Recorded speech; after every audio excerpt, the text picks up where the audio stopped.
Yəni insan belədir, insan səlfin yolundan çıxanda hazır. Şeyx, siz vurğuladınız hansı yeni həmbəlilər. Onlar özlərinə əsər əhlidir, amma yeni həmbəlilərdir. Onlar deyirlər ki, sələflər ad və sifətdə ancaq İbn Teymiyyə rahimehullaha müraciət edirlər. Belədir, Şeyx? Əlbəttə batildir. Bəli, onlar deyək ki, onlar hətta ümumiyyətlə bəzi əşarilər, o Səid Fudə, o İbsad, bilirsiniz, bu hərəkatlar ki, gəlir, əşarilik, hətta bu birisilər və s. Bunlar Yordaniyadan gəlirlər. Yordaniyada xət açılıb. Hətta cıddanlar da deyirdilər, biz özləri etiraf eləmişlər ki, bizi Yordaniyaya göndərir. Neysə, Yordaniya məktəbə gəlir. Oradan da əşarilik gəlir, tafvid əhli gəlir.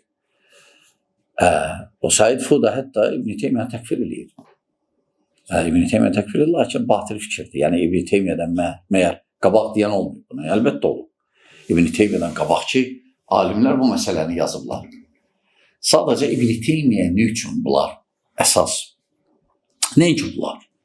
Rafsilər və s. İbn Teymiyyə nə üçün bunlar belə düşməncəsinə baxırlar, mövqe tutublar? Çünki İbn Teymiyyə onları hamısını ifşa eləyib, İbn Teymiyyə onları hamısına rədd eləyib. Baxmayaraq, ondan qabaq da rəddlər var. Ondan qabaq da İmam Əhmədin rəddləri var. Ondan sonra olanların, ondan qabaq olanların. Lakin İbn Teymiyyə xüsusən bu məsələlərdə seçilib. Rəddin çoxluğunda, onlarla birbaşa üzbəüz olub. Bu məsələlərə görə İbn Teymiyyəni 8 dəfə tutublar İbn Teymiyyəni. Axırda türmədə ölür, rahimehullah. Məhz bu məsələlərə görə. Allah Taala'nın sifətləri barədə, mövqeyinə görə. Hansı ki, bunu İbn Teymiyyə ilə bağlamaq təbii ki, batil fikirdir. Batil fikirdir. Aydın deyil.